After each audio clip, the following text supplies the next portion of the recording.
The spring sun shone brightly as Robert Martinez looked out the car window at his new home. After months of searching, the 64-year-old Army veteran had finally found the perfect place to spend his retirement years, a cozy two-bedroom house with a beautiful garden in the Sunnyside Gardens community. "What do you think, Dad?" asked his daughter Maria, squeezing his hand as they pulled into the driveway. Robert's eyes crinkled at the corners as he smiled. "It's perfect, sweetheart. Just perfect." The house wasn't big or fancy, but it had everything Robert needed: wide doorways that could accommodate his wheelchair, a single-story layout, and that garden where he planned to grow tomatoes and peppers like his grandfather had taught him as a boy. Most importantly, it was in a nice, quiet neighborhood where he could enjoy some peace after years of struggling with his health. 5 years earlier, Robert had lost mobility in his legs after complications from diabetes, and an old military injury flared up simultaneously. The transition to life in a wheelchair hadn't been easy, but Robert wasn't one to complain.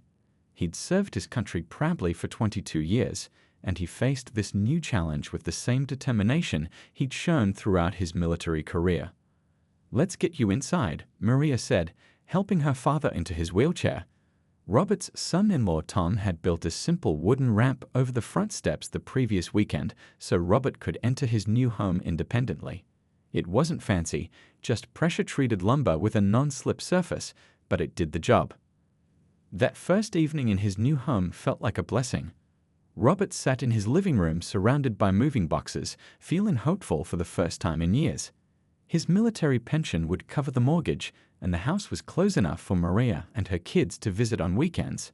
He unpacked his most treasured possessions first: photos of his late wife Lisa, his military service awards, and the handmade quilt his mother had given him before she passed.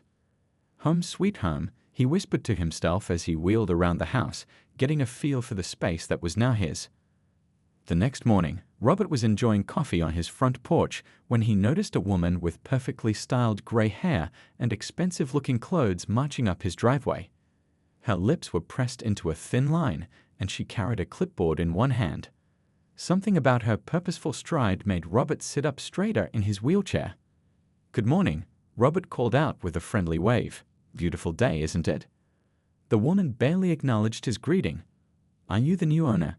she asked, her eyes fixed not on Robert but on the wooden ramp leading to his front door. "Yes, ma'am. Robert Martinez. Just moved in yesterday." "I'm Diane Keller, president of the Sunnyside Gardens Homeowners Association." She tapped her manicured fingernail on the ramp. "I don't recall seeing an application for this structure." Robert's smile faltered. "My son-in-law built it last weekend so I could get in and out of my home. I need it for my wheelchair." Diane's eyebrows rose slightly. "Well, Mr. Martinez, here at Sunnyside Gardens, we have standards. All external modifications require prior HOA approval." She looked down at him with the expression of someone who'd found something unpleasant on the bottom of her shoe. "That ramp is an eyesore. It affects property values for everyone in the community." Robert felt his chest tighten. He hadn't even been in his new home for 24 hours, and already there was a problem. "I didn't realize I needed permission." "I'm happy to fill out whatever forms you need, or even rebuild it to match the neighborhood better." Diane pulled a paper from her clipboard and thrust it toward him. "Here's your official notice of violation. You have 14 days to remove the unauthorized structure or face fines." As she turned to leave, Robert felt a chill that had nothing to do with the morning air. His dream home suddenly felt less welcoming as he watched Diane Keller's stiff back retreat down his driveway. She stopped to take a photo of his ramp before continuing on her way, not once looking back at the worried veteran whose independence she was threatening with her rulebook. Little did Robert know that this was just the beginning of a battle that would change not just his life, but the entire Sunnyside Gardens community. The notice of violation sat on Robert's kitchen table like a ticking bomb. Every time he wheeled past it, his stomach tightened. 3 days had passed since his first run-in with Diane Keller, and he couldn't shake the worry that had settled over him like a heavy blanket. "Dad, don't let her get to you," Maria said over the phone. "We'll figure this out." "I know, sweetheart," Robert replied, though he didn't feel as confident as he tried to sound. "I just wanted a quiet place to live. I didn't think my ramp would cause such a fuss." That afternoon, Robert decided to be proactive. He printed out the HOA application forms he'd found online and filled them out carefully, attaching photos of his ramp along with a doctor's letter explaining his disability. He even drew up plans showing how they could improve the ramp's appearance with paint and flower boxes to match the neighborhood aesthetic. The next morning, Robert put on his old Army veteran cap, the one he wore when he wanted to feel a bit stronger, and wheeled himself down to the HOA office, which he'd learned was in Diane's garage. He knocked on the side door, application packet in hand. When Diane opened it, she didn't bother hiding her annoyance. "Mr. Martinez, the office hours are posted online. You need an appointment." "I'm sorry to drop by unannounced," Robert said, trying to keep his voice friendly. "But I wanted to submit my application properly and show you my ideas for making the ramp look nicer." Diane sighed dramatically and stepped back to let him in. The garage had been converted into a meticulous office with filing cabinets, a large desk, and framed copies of the HOA bylaws and neighborhood awards on the walls. A small brass plaque on her desk read, "Property values are our priority." As Robert explained his plans, Diane sat stiffly in her chair, barely glancing at his carefully prepared documents. "Mr. Martinez," she interrupted, adjusting her pearl necklace, "I've been president of this HOA for 8 years. In that time, we've won the Best Maintained Community Award 6 times. Do you know why?" Robert shook his head. "Because I don't make exceptions," she said, her voice sharp as a tack. "Start making exceptions, and soon everyone wants one. First it's your ramp, then someone wants a purple front door, then someone else wants a satellite dish visible from the street." She shuddered at the thought. "But this isn't about aesthetics," Robert said quietly. "It's about my ability to enter and exit my own home." Diane's perfectly lined lips formed a tight smile. "There are other neighborhoods better suited for people with special needs. Perhaps you should have considered that before purchasing in Sunnyside Gardens." Robert felt his cheeks burn.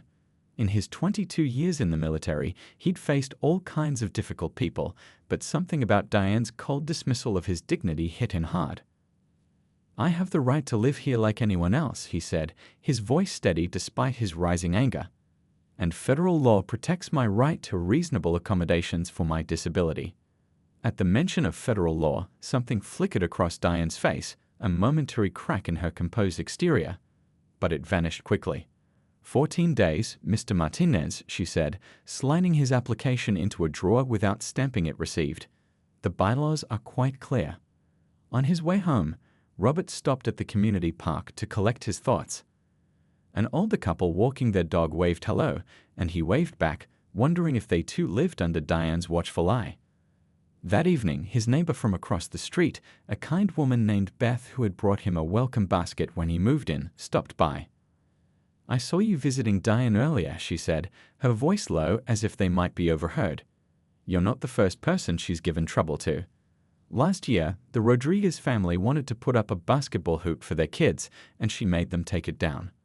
Claimed it was recreational equipment visible from the street." "What do people do?" Robert asked. "Just give in?" Beth nodded sadly. "Most do. Fighting Diane is like fighting City Hall. She knows every bylaw by heart and isn't afraid to issue fines." As Beth left, Robert wheeled himself onto his front porch and looked at his simple wooden ramp. It wasn't fancy, but it was his bridge to independence. The thought of losing it made his chest ache with a familiar feeling, the same feeling he'd had in the hospital when the doctors told him he might never walk again. "Not this time," he whispered to himself.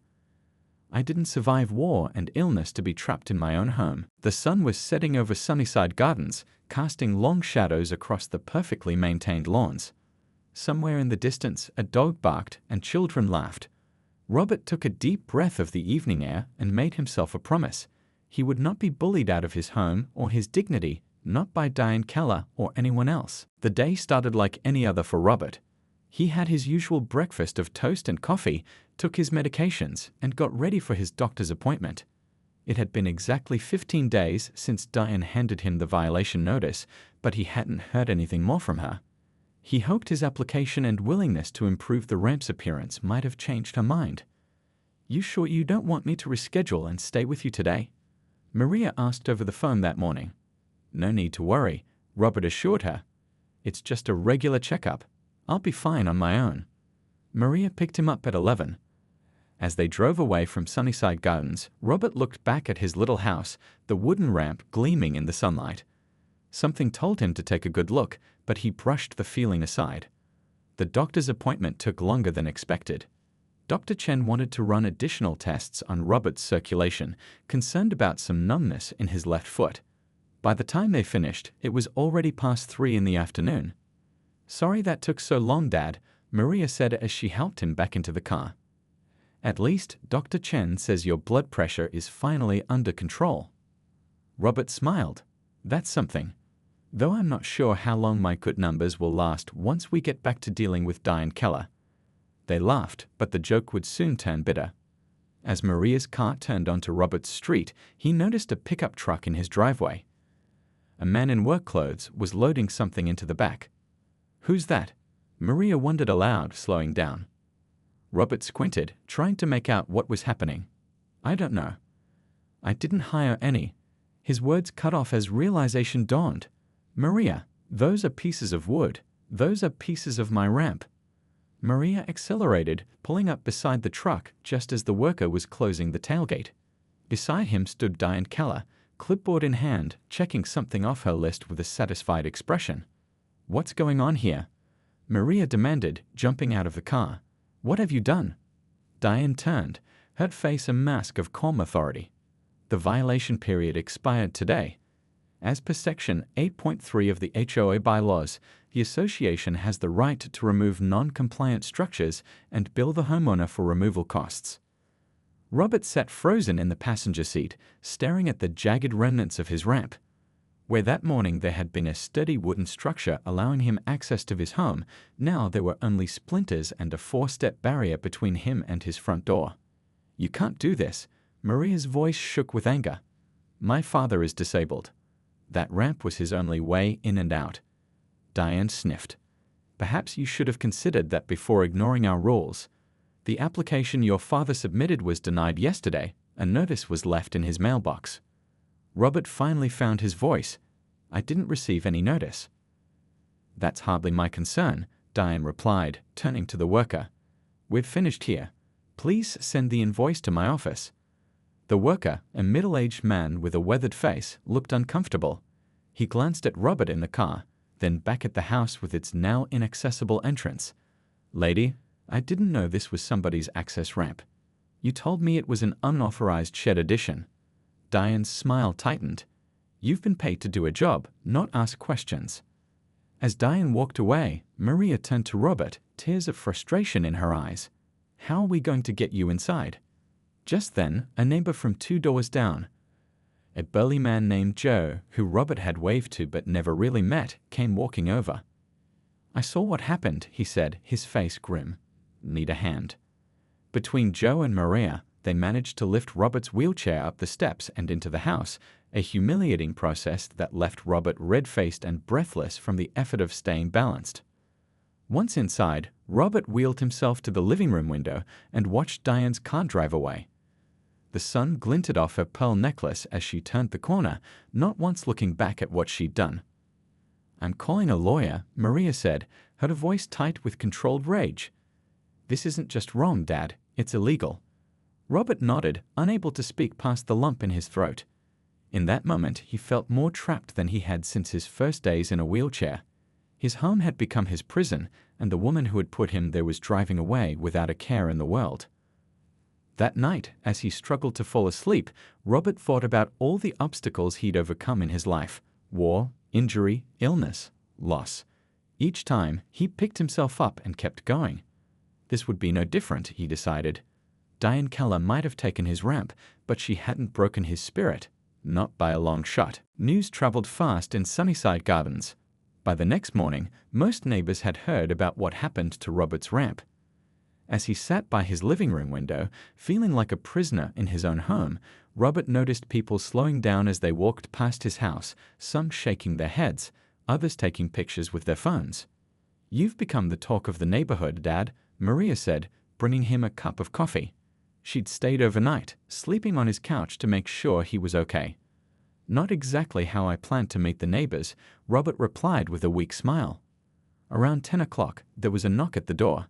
Maria opened it to find Beth from across the street, along with an older man Robert hadn't met yet. "Hi there," Beth said, her face filled with concern. "We've heard what happened. This is my husband, Frank. We brought you something." Frank held up what looked like two long whiteboards. "They're temporary ramps," he explained. "I had them in my garage from when my mother was in a wheelchair. They're not perfect, but they'll get you in and out until we figure something better out." Robert felt a lump in his throat. "That's mighty kind of you folks." Beth stepped inside, lowering her voice. "People are angry, Robert, really angry. Diane's pulled some stunts before, but this crosses a line." As Frank set up the temporary ramps, more neighbors began to arrive. Joe, who had helped carry Robert inside yesterday, brought over a casserole his wife had made. A young couple from down the street introduced themselves as Lily and David and offered to help with groceries or errands. The most surprising visitor was Mrs. Patel, an elderly woman who had lived in Sunnyside Gardens for over 30 years. She walked with a cane and spoke with a soft accent. "What Diane did is shameful," she said, sitting across from Robert. "In all my years here, I've never seen such cruelty. My late husband was on the original HOA board, you know. They created rules to keep the neighborhood nice, not to hurt people." By afternoon, Robert's living room had become an impromptu gathering place. Maria watched in amazement as neighbors brought food, shared stories about their own run-ins with Diane, and offered help. "Dad, I think you've started something here," she whispered. Not everyone was sympathetic, though. Around 4 o'clock, a man in a golf shirt stopped by, introducing himself as Greg, the HOA vice president. "Look, Robert," he said, standing awkwardly by the door. "I'm sorry about how things played out, but Diane was just following the rules. Maybe we can find a compromise. A less visible ramp around the back of the house, perhaps." Beth, who had stayed all afternoon, couldn't hold her tongue. "A back ramp. So Robert should enter his own home through what? The kitchen. Like he's a delivery person." Greg's face reddened. "I'm just trying to find middle ground here." "There is no middle ground on discrimination," Frank said firmly. After Greg left, looking defeated, the neighbors stayed to discuss next steps. Lily, who worked as a paralegal, had already researched housing discrimination laws. "The Fair Housing Act is crystal clear," she explained. "HOAs cannot enforce rules that discriminate against people with disabilities. And destroying a wheelchair ramp. That's about as clear-cut as it gets." David, her husband, pulled out his phone. "I started a neighborhood group chat. Already 26 people have joined, all supporting Robert." Mrs. Patel nodded approvingly. It's time someone stood up to Diane. She's forgotten that an HOA should serve the community, not rule it like a dictator. As evening approached, Robert wheeled himself to his porch using the temporary ramps Frank had installed. From there, he could see several neighbors in their yards, some waving to him in solidarity. Across the street, a few houses down, he spotted Diane Keller getting her mail. When she noticed the small crowd at his house, her face hardened. She quickly went back inside. "Looks like the queen bee is getting nervous," Joe commented, joining Robert on the porch. "Word is she's called an emergency HOA meeting for tomorrow night." Robert nodded, watching the sunset paint the sky in shades of orange and pink. For the first time since moving to Sunnyside Gardens, he felt like he belonged. "You know," he said quietly, "when I was in the service, I learned something important. The strongest unit isn't the one with the toughest soldiers. It's the one where people look out for each other." The neighbors gathered around him nodded in agreement. What had started as one man's battle against an unjust HOA president was quickly becoming a community's fight for decency and inclusion. 3 days after the ramp demolition, Robert sat at his kitchen table with a man he never expected to meet. James Watkins was a housing rights attorney with salt and pepper hair and a worn leather briefcase that had seen better days. He'd shown up at Robert's door that morning, introduced by Lily from down the street. "My cousin works at the Disability Rights Center," Lily had explained. When I told her what happened, she called James right away. Now Robert watched as the lawyer flipped through photos of the demolished ramp, his expression growing grimmer with each image. "Mr. Martinez, what happened to you isn't just wrong. It's illegal," James said, looking up from the photos. The Fair Housing Act and Americans with Disabilities Act both protect your right to make reasonable modifications to your home. So I have a case. Robert asked, trying not to get his hopes up. You have more than a case, James replied, leaning forward. You have what we call a textbook violation. I've been doing this work for 20 years, and I rarely see something this clear-cut. Maria, who had taken another day off work to be with her father, asked the question that was on both their minds. What would it cost to hire you? James smiled. Nothing. Our organization takes these cases pro bono. Discrimination affects everyone, and fighting it is my life's work. That afternoon, James helped Robert file a formal complaint with the Department of Housing and Urban Development and the local Human Rights Commission. They'd also prepared a lawsuit against the Sunnyside Gardens HOA and Diane Keller personally. I don't want money, Robert insisted as they worked through the paperwork. I just want my ramp back and to make sure she can't do this to anyone else. That's exactly what we'll fight for, James assured him. Word of the lawsuit spread quickly through Sunnyside Gardens. Beth organized a neighborhood meeting at her house where over 30 residents showed up to offer support. They shared stories about Diane's rigid enforcement of rules over the years, the family who couldn't put up a basketball hoop for their kids, the widow who was fined for planting vegetables instead of flowers, the young couple who received violation notices for their holiday decorations. She's been bullying people for years, Mrs. Patel said, her hands trembling slightly as she spoke. But most of us were too afraid to stand up to her. Not everyone was against Diane, though. A small group of homeowners, mostly older residents who had been in the neighborhood since the beginning, defended her actions. Property values matter, argued a man named Harold. Without strict rules, this place could turn into a mess.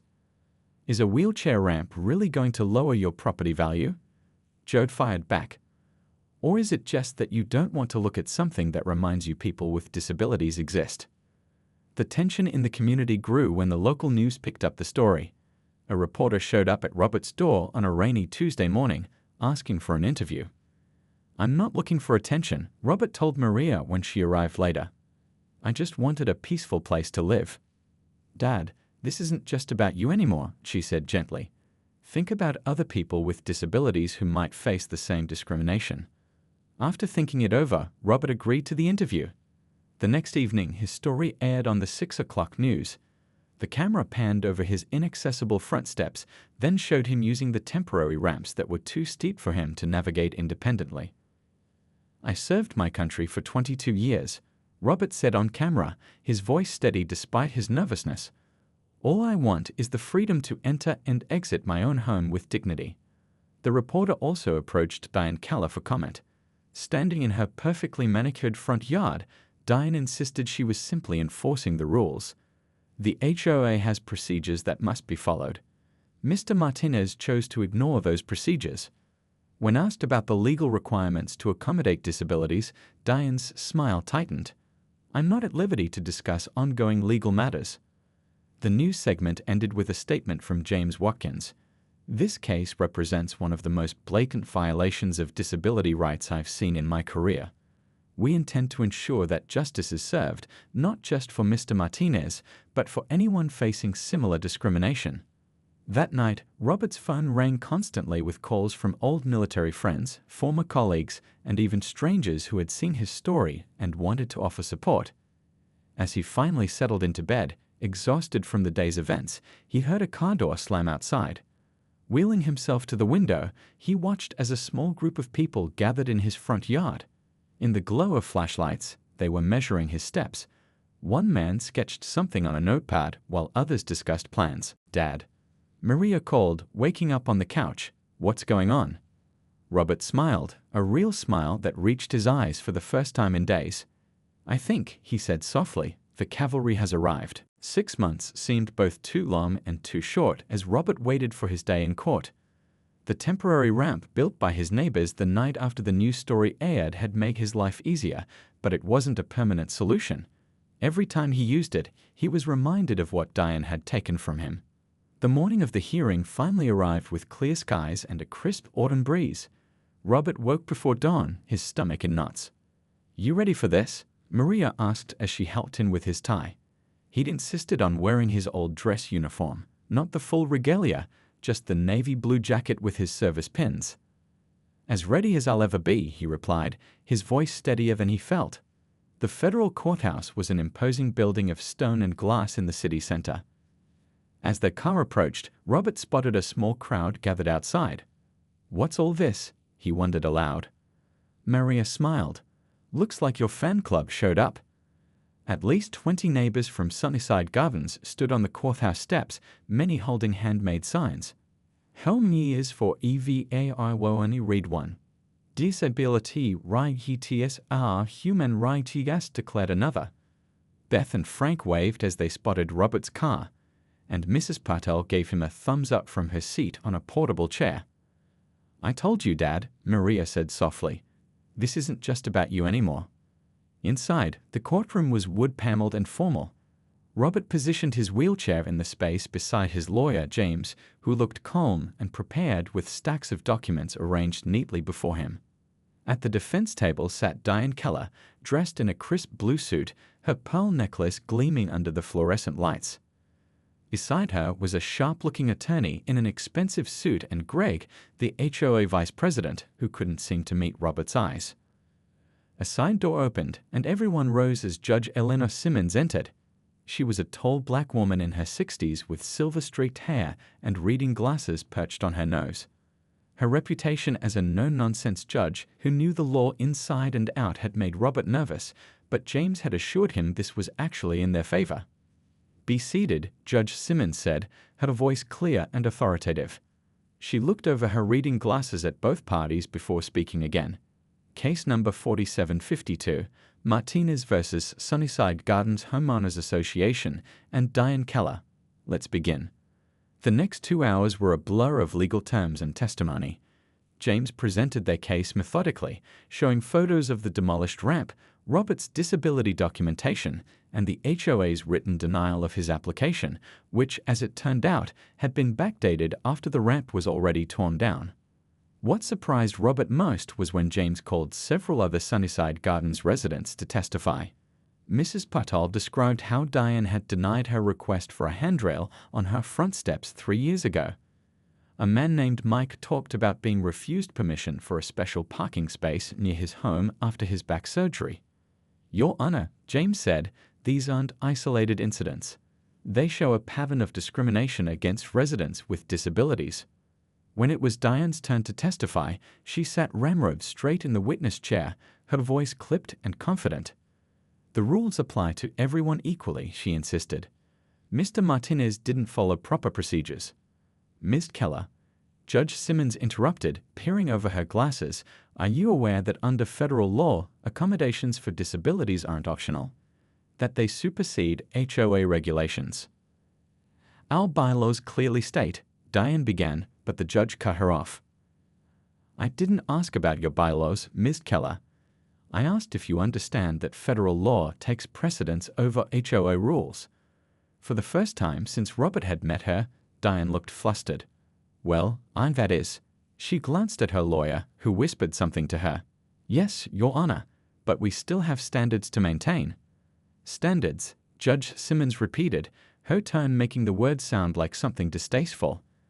"Let me ask you something, Ms. Keller. Do you believe property values are more important than a person's right to enter their own home?" The courtroom fell silent. Even the court reporter paused, fingers hovering over her machine. Diane swallowed hard. "It's not that simple, Your Honor." "Actually, Ms. Keller," Judge Simmons said, leaning forward, "it is exactly that simple." As the hearing continued, Robert watched Diane's confident facade crumble bit by bit. When her lawyer showed photos of other modifications that had been approved, all decorative and none related to accessibility, Judge Simmons' expression grew increasingly stern. By the time closing arguments began, Robert could tell from the judge's face which way the wind was blowing. Hope, cautious but real, bloomed in his chest for the first time in months. "The court will take a 1-hour recess before delivering its ruling," Judge Simmons announced, rising from her seat. In the hallway outside, Robert was surrounded by supporters. "You've got this, Robert," Beth said, squeezing his shoulder. James looked confident as he joined them.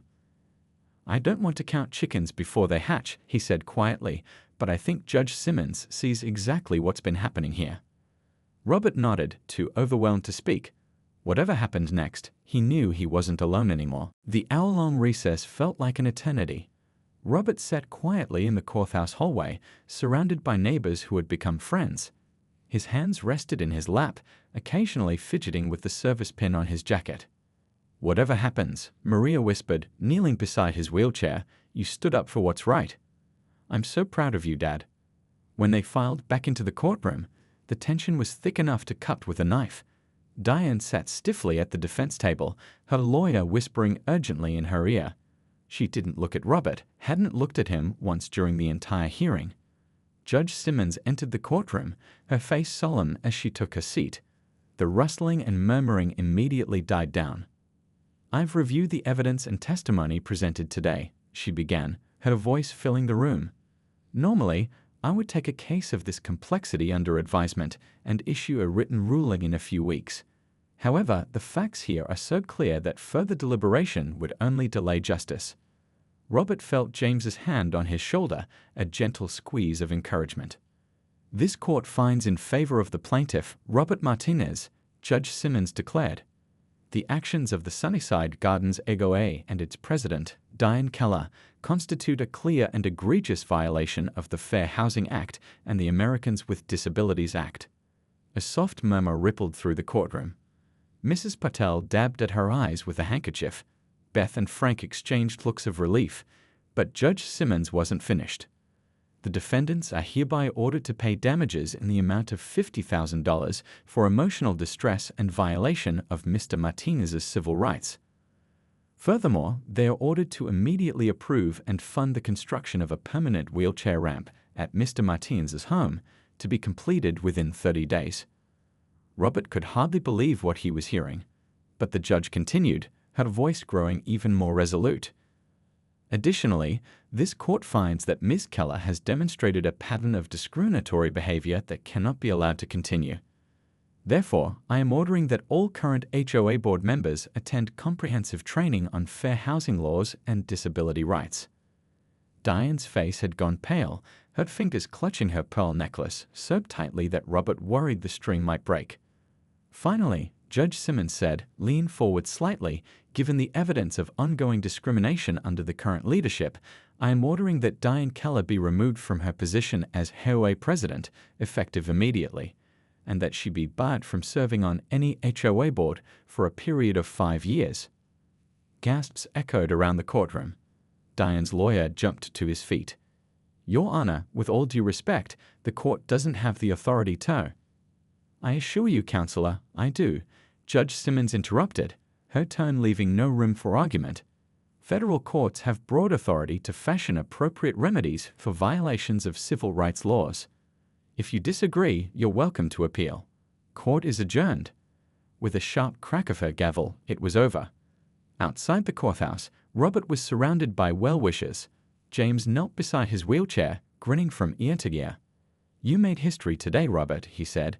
"This ruling will help protect other people with disabilities facing similar discrimination." 3 weeks later, on a crisp Saturday morning, Robert wheeled himself up a beautiful new ramp to his front door. Unlike the simple wooden structure his son-in-law had built, this one was made of concrete with brick facing that matched his house perfectly. Wrought iron railings painted the same color as his shutters lined both sides, and small built-in planters held colorful flowers. "What do you think, Dad?" Maria asked, watching his face. "It's better than I ever imagined," Robert replied, running his hand along the smooth railing. The ramp had been designed by Lily's husband David, who turned out to be an architect. Neighbors had pitched in to help with the construction, turning it into a community project. Even Greg, the former HOA vice president who now served as interim president, had shown up to help, eager to demonstrate his commitment to change. As for Diane, she hadn't been seen in Sunnyside Gardens since the court hearing. A for sale sign appeared in front of her house the very next day. Rumor had it she was moving to a neighborhood without an HOA. That evening, Robert hosted a small gathering to thank everyone who had stood by him. His living room was packed with neighbors sharing food, stories, and laughter. Beth had baked a cake decorated with a miniature wheelchair ramp made of fondant, which made everyone chuckle. Mrs. Patel raised her glass of lemonade in a toast to Robert, who taught us all that one person can make a difference. It wasn't just me, Robert said, feeling a lump in his throat. It was all of you. As the sun set over Sunnyside Gardens, casting a golden glow through his windows, Robert looked around at the faces of friends who had become like family. What had started as a fight for his own dignity had transformed an entire community. His new ramp wasn't just a way into his house, it had become a symbol of something much bigger. The power of standing up for what's right, the strength found in community, and the importance of making space for everyone.